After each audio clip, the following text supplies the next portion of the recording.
stormy seas and lost souls. Who is it? She's dreamt of this before. It's coming. Is it? They say dreams are visions of our memories, thoughts and fears, as seen by our inner eye.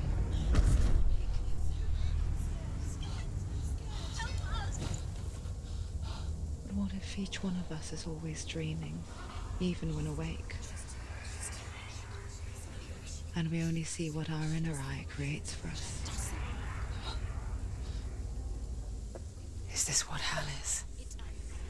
A world shaped by Senuas nightmares. Maybe that's why people fear seeing the world through her eyes. Yes, she's scared. Because if you believe that Senua's reality is twisted, you must accept that yours might be too.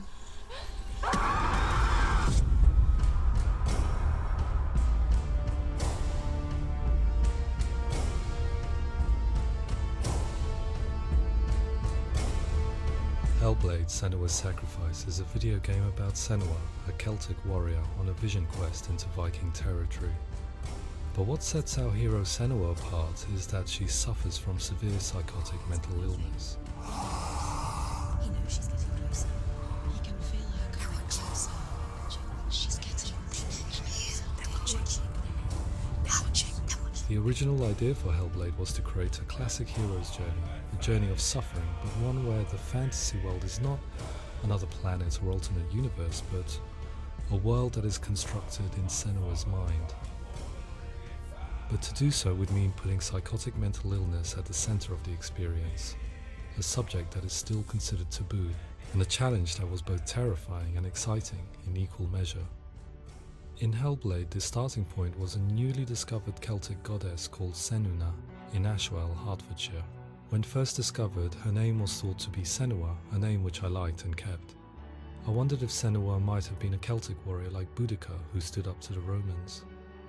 While the Romans had conquered all of Europe, there was a group of Celts up in the furthest reaches of the Roman Empire that could not be conquered, the Picts. And so the Romans built a wall, called Hadrian's Wall, that spans across Britain from sea to sea to keep the Pictish barbarians at bay. The Picts were known for their war paint, painted on with woad, and their matted hair clumped with lime. And so Senua would be a barbarian Pict in this image. What's your name? Senua. I haven't seen you before. I don't live home much. Oh, Zeno's daughter. I have to go. Wait. Orkney is off the coast of Scotland and was inhabited by the Picts, steeped in history and mystery, and so I made Orkney Senua's home and set the stage for a crisis. In the late 8th century, the first Vikings landed on the Orkney Islands. The population of the Picts crashed thereafter, replaced by the Norsemen of the 9th century. Were they wiped out? We don't know for sure, but it would seem likely given the reputation of the Vikings. The Northmen's brutality is legendary. High-ranking leaders and chieftains of the tribes they conquered were often offered as sacrifice to their gods. The most brutal of these sacrifices was known as the Blood Eagle. I imagine Senua as a young female warrior who returns home from exile to find her partner, Dillion, brutally sacrificed to a Norse god by these hellish warriors from a faraway land. I imagine the horror of this moment and how it would have dragged her deep into mental torment.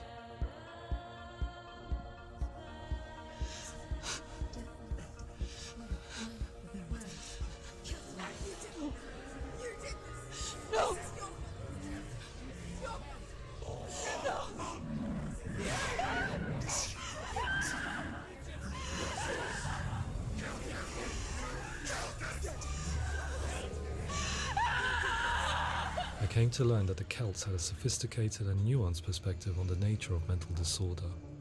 One term they used was Gelt. A Gelt is a man or woman who has been driven mad by a curse, battle trauma, or grief. The Gelt would take to a life in the woods in search of penance, punishment, and purgation. And so Senua became a Gelt, cursed by darkness, looking for redemption in the wilds.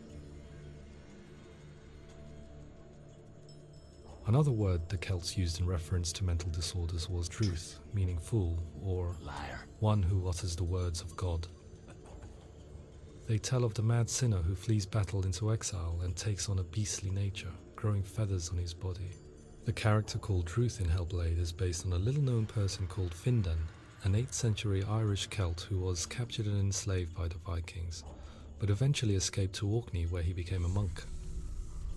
I will tell you my stories of hell, if I may walk with you. Upon meeting Senua, it would be his stories that fuel her quest deep into their world of gods. The Northmen say the world will come to an end.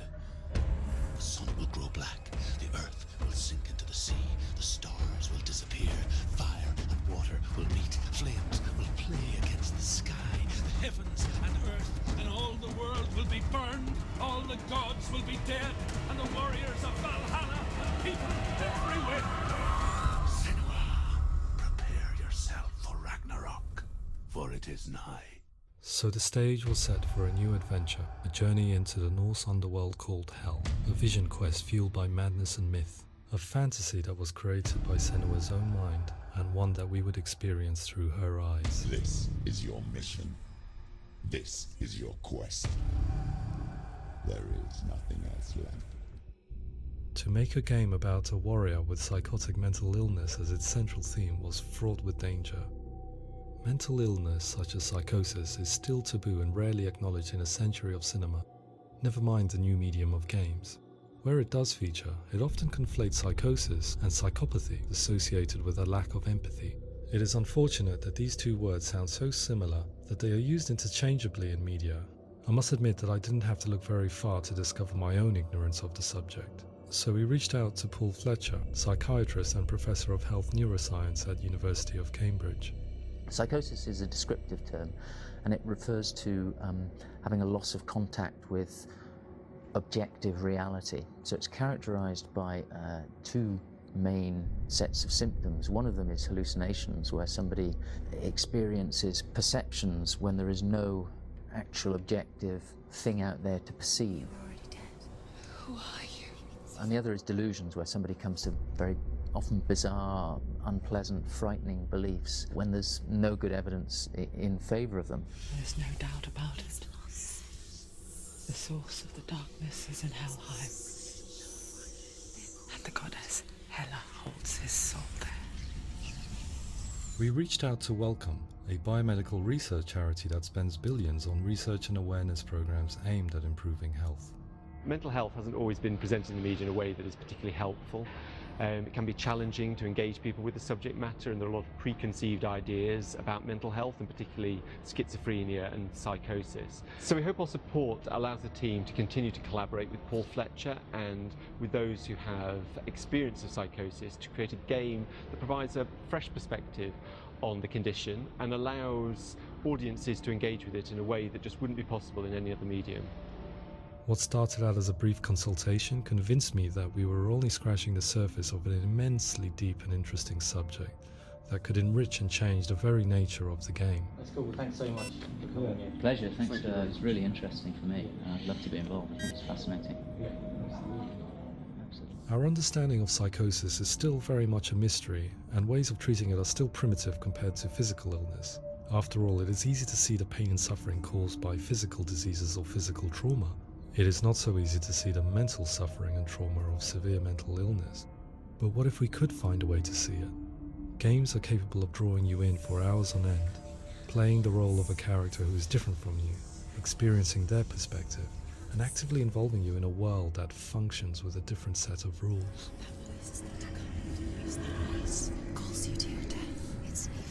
If we were to represent Senua's psychosis, we would have to simulate voice hearing, a common attribute. But how can we simulate something we have no first-hand experience of? Professor Charles Fernyhough, a leading expert in voice hearing from Durham University, offered his help. Hearing voices is an experience that is usually associated with severe mental illness, and crucially we know that hearing voices is a part of ordinary life for many people who don't meet the criteria for mental illness. Yeah. Oh, that's not him in real life. We know voices vary according to where they appear in space. Voices can appear far away in the distance, they can appear right there in your ear, they can seem to be coming from inside your head. Based on the information Professor Fernie Ho provided, I put together a sound brief and invited some actors to the studio. We recorded the actors using a binaural microphone, which records the 3D spatial position of sound, replicating the way sound is heard by human ears. It gives you an incredible sense that the person you are listening to is right there beside you. Can't see how she's going.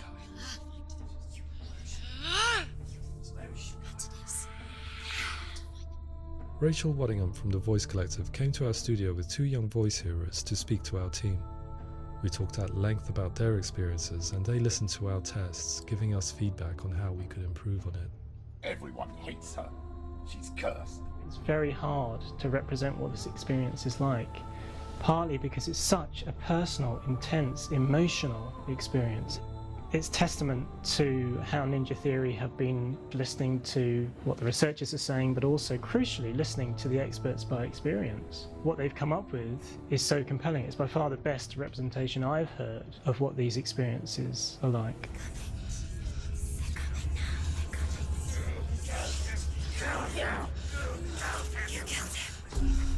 Other common attributes of psychosis are visions and flashbacks. We met with Recovery College East, who work with and care for people recovering from severe mental disorders. A group of service users gave us their first-hand account of what they experience. Sometimes when the visions or what we're seeing is too much, it becomes more difficult until eventually we perhaps don't see anything. The people we spoke to, the stories they told, were fascinating, harrowing and mind-boggling.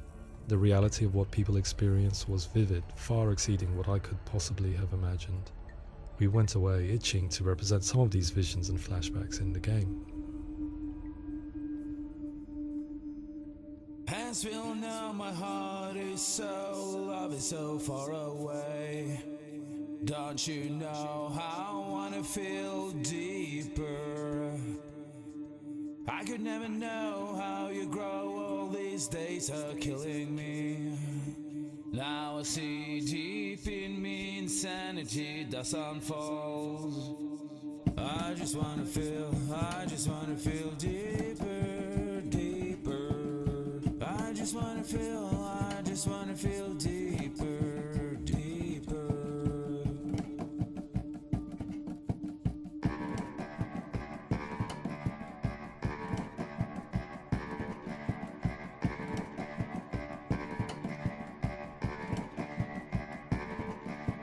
As we all know, my heart is so, love is so far away. Don't you know how I wanna feel deeper? I could never know how you grow, all these days are killing me. Feel like this, read like this, I just wanna live, that's all. I just wanna feel deeper,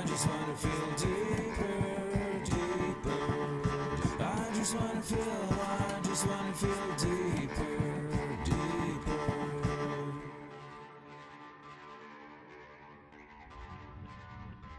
To refine our work, we continue to hold meetings with Recovery College East over the course of a year and a half, showing them what we had achieved so far and refining the in-game representations based on their feedback. With their help, flashbacks, visions and changes in perception were woven into the story and gameplay of Senua. The students that are involved in this project are incredibly excited about being involved. They have described the experience as being important because it values their lived experience and shows that despite what we have been through, all of that experience becomes valid, that actually it's something that we should all be talking about. The experiences described range from beautiful to frightening beyond comprehension. I heard of a girl who has to live with an angry voice screaming at her, slamming on her doors and walls 24 hours a day. I met someone who would often see hanging corpses in a room, so real that she would sometimes try to rescue them. The panic and fear that comes with such visions is entirely understandable, and it can be a living horror for some. Worthless, weak, pathetic. Go on, feel sorry for yourself, because there is no one left to do that for you. I was urged by one fellow that we should not shy away from showing this horror, and so I was perpetually torn in making Hellblade. Had we gone too far with our representations or not far enough? broken and lost. Just like your soul. Come on.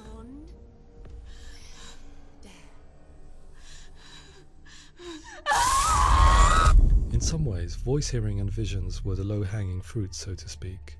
There's another aspect of psychosis that is much harder to explain, but one that I think video games are uniquely able to represent, which are often called delusions.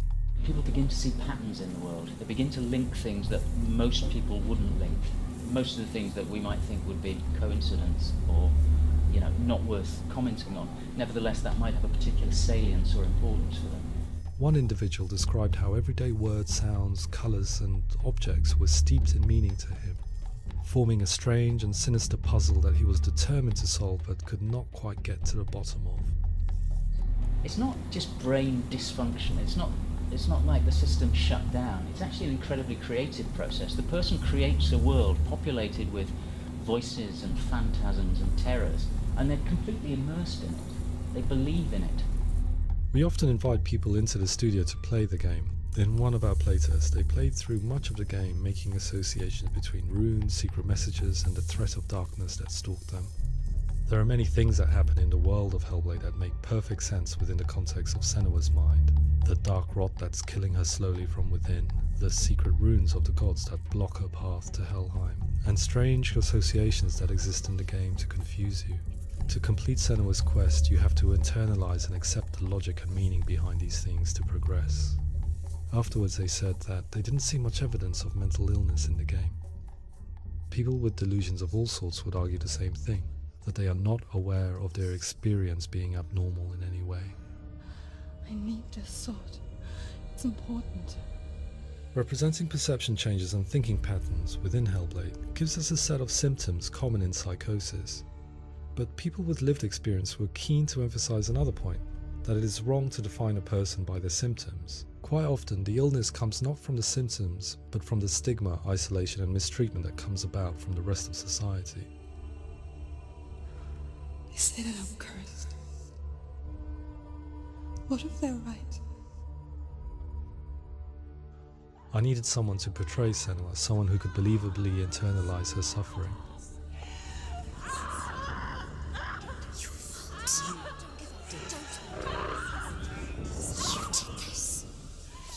Melina Jurgens, our video editor, had been a stand-in for Senua over a few months while we perfected our motion capture techniques. Without realizing it, she had already auditioned for the role, and I knew her well enough to know that I didn't have to teach her to act, but to relive her own internal pain. As often is the case, those who have suffered mental anguish are never far from us.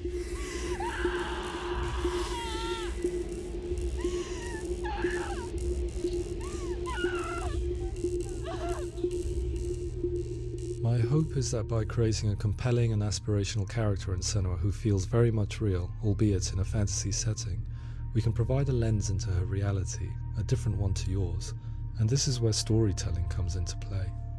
I imagined her life based on common threads in real people's lives. She was always prone to psychosis as a child. Her mother Galina also heard voices and had visions, so perhaps there was a genetic aspect. Or perhaps it was cultural, as she lived within a world without science, of gods and a superstition, as exemplified by her druid father Zimbal. Psychosis developed in her late teens to early 20s and was exacerbated by stigma and isolation at the hands of the clansmen and her father. This darkness. It's spreading. The trauma of seeing her lover Dillian sacrificed tips her over the edge, making her remodel her reality around a concept that connects everything: the darkness. So the question, is what Senua experiences real? Can only be answered by saying, yes, it is real. It is her reality. All of her suffering will have been for nothing. It's just a matter of time.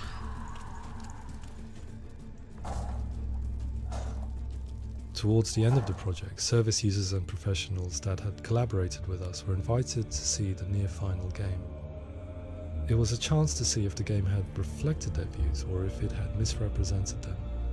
For me, being involved in especially developing Senua's character has been really important, and being able to bring in my perspective and what I see and what I hear and having that built into the game has been a real privilege. It's gritty and it's meaty, and there are some tough subjects in there that are being tackled with honesty.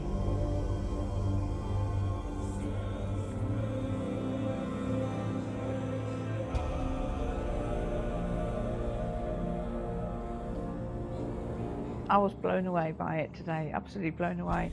It was just fantastic to get the opportunity to use our lived experience in a very creative way. There's nothing tokenistic about the work we've put in. It feels like we've been listened to, things have been taken on board, and I think there was a lot of realism in the game itself, and it feels very authentic.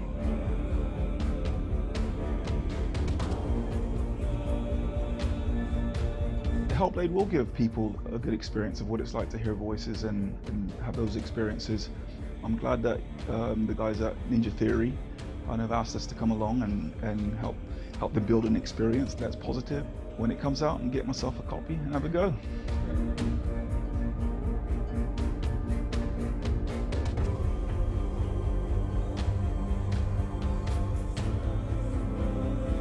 I think all the way through I was really inspired by how the conversations have translated into the game in a way that I think I didn't imagine was possible. So wonderful, really wonderful.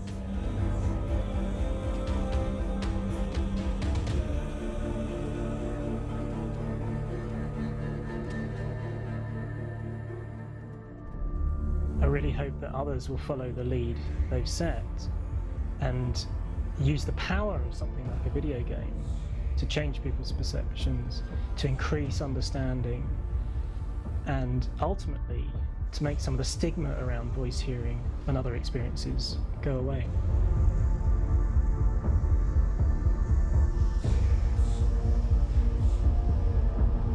For me, it was really exciting to see something that I explore scientifically being represented so beautifully in a character who's trying to penetrate the mysteries of the environment in which they've been placed, with all of this strange uncertainty and noise and conflicting information that they're getting. I'm very excited by this way of trying to represent mental illness, because I think it actually might be offering us insights that we wouldn't get from pure scientific explorations, and actually giving us quite an empathic view of what it might be like.